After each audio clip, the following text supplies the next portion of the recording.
Hi there, welcome back to my channel. Today we're diving into one of the Canada's most iconic cities, Toronto. Pros and cons of living here.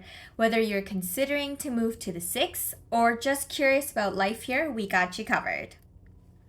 In this video, we'll explore the pros and cons of living in Toronto to help you decide if this is the right fit for you. Now, let's not waste time and let's jump in. Hey real estate rock stars, my name is Amy Kwan, your voice in real estate, and I am a local expert real estate agent that's serving in the GTA area. I am looking forward to our one-on-one conversation just so that I get to meet you and get to know what you're all about and what your real estate story is. And I've made that accessible by going into the description box below. You can go ahead and click on the link below. That will take you right to where you can book a time slot with me one-on-one via Zoom call. And I'm looking forward to meeting you, and let's not waste more time, but dive back into the video. Chat soon, bye. Now, let's jump into the good stuff, the pros. Number one, arguably, would be the job opportunities. This is the hub for the jobs and growth. And so Toronto is the economic hub, which means a plenty of job opportunities. It's home to major corporation and a thriving tech scene.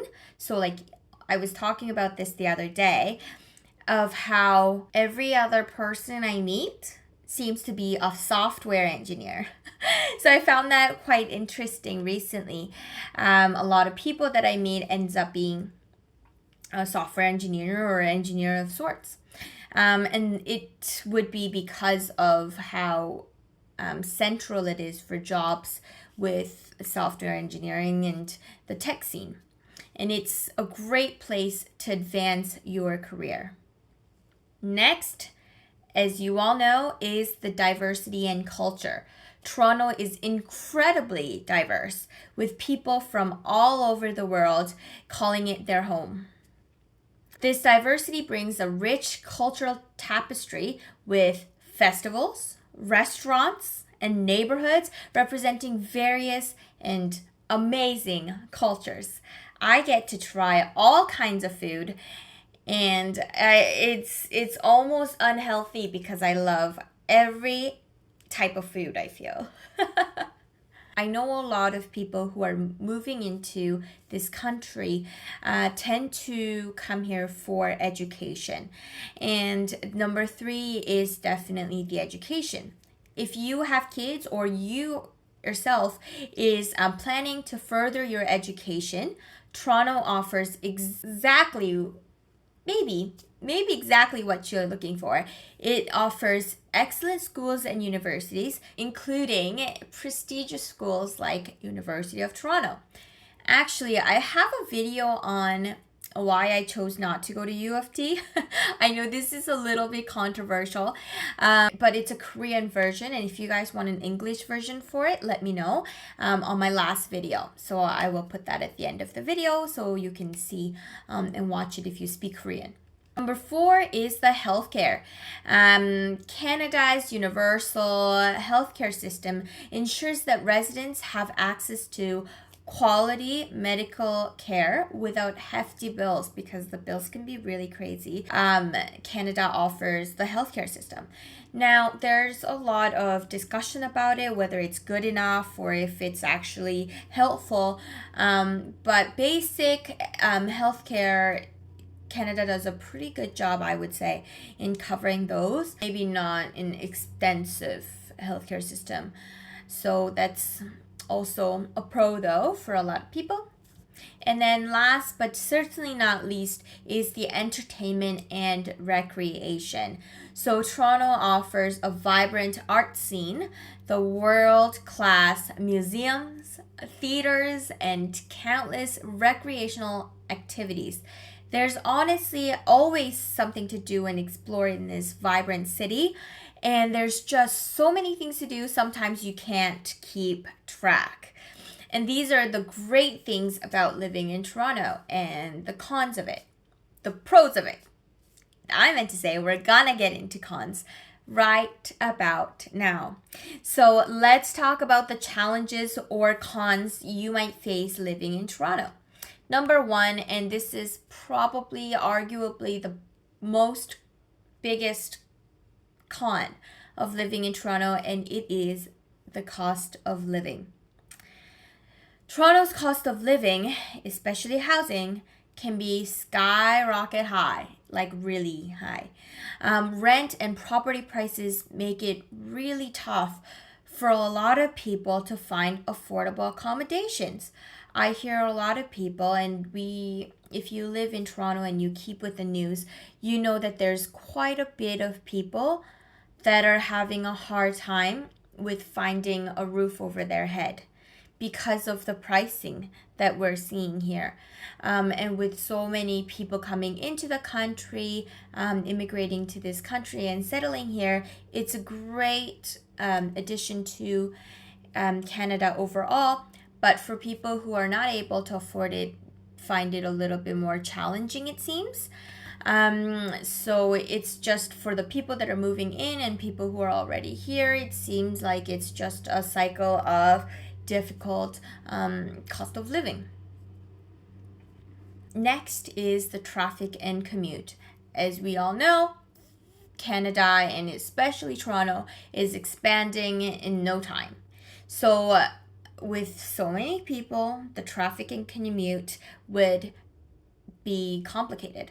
So the city's traffic congestion can be a nightmare during rush hours. I mean, nightmare. You can't get out, you can't get in, you're just there in the car, just, sitting around for you don't know how long. Google Maps will try and attempt to tell you how long it'll actually take. But no, they're wrong. So it can be very time consuming and very stressful. But honestly though, speaking, traffic is not that horrible if it's not in the rush hour. I will give it that. Number 3 is the weather. So Toronto experiences cold weather for a very long time and with a lot of snow. Actually, compared to other parts of the country, maybe not as bad, I will say, because I'm from New Brunswick and I remember not going to school because we were not able to open our door, the front door, because it was covered by snow and we literally couldn't get out. And I remember shoveling the snow the entire day because it would just keep on piling up. So Toronto doesn't have that, but it's also very cold. And it's just Canada in general. And during the summer, it's quite hot. In the last few years, it's gotten even hotter and humid. If you're not a fan of extreme weather, this might be a downside for sure. So there's long winters, short summers, but also very short spring and fall, which is very sad. So, do you like that? I don't know. Number 4 con is the competitive job market. We just talked about how there's a lot of opportunities here, but also a downside of it is that it's because a lot of people are aware, it's very competitive. A lot of people are here who are really skilled, who are actually driven, and they've got everything going, and it can be very competitive. While there are plenty of job opportunities, like I said, Toronto's job market can be highly competitive with many skilled professionals vying for positions and spying on them and getting them. Hustle. Number 5 is that Toronto is a busting, busy season life. I don't know. This is like a city that's busy and people are bustling and they're hustling and all kinds of things. Which means a crowded urban environment.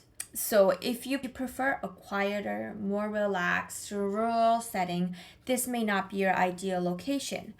Like if you want to be in Ontario and you are thinking you want something quiet, I would advise you to drive an hour or 2 hours. North is a really good idea. Like I would say Collingwood, Blue Mountain, Barrie, like that area is really good. You're kind of close to the city, but not in the city. So, but Toronto in general is a very crowded urban environment. So if you're not looking for that, this might not be the fit. So there you have it. The pros and cons of living in Toronto. It's a city with a lot and endless choices to offer, but like any other place, it has its challenges. For there to be a light, there needs to be a darkness. I remember someone saying. Ultimately, whether Toronto is right for you depends on your priorities and what you're looking for in a city to call it your home. We hope this video has helped you in making an informed decision or helped you kind of figure out what you want or think about it. If you found it helpful, don't forget to like and subscribe for more insightful content and comment while you're at it. It really helps me. Thanks for tuning in, and we'll see you next time. 안녕.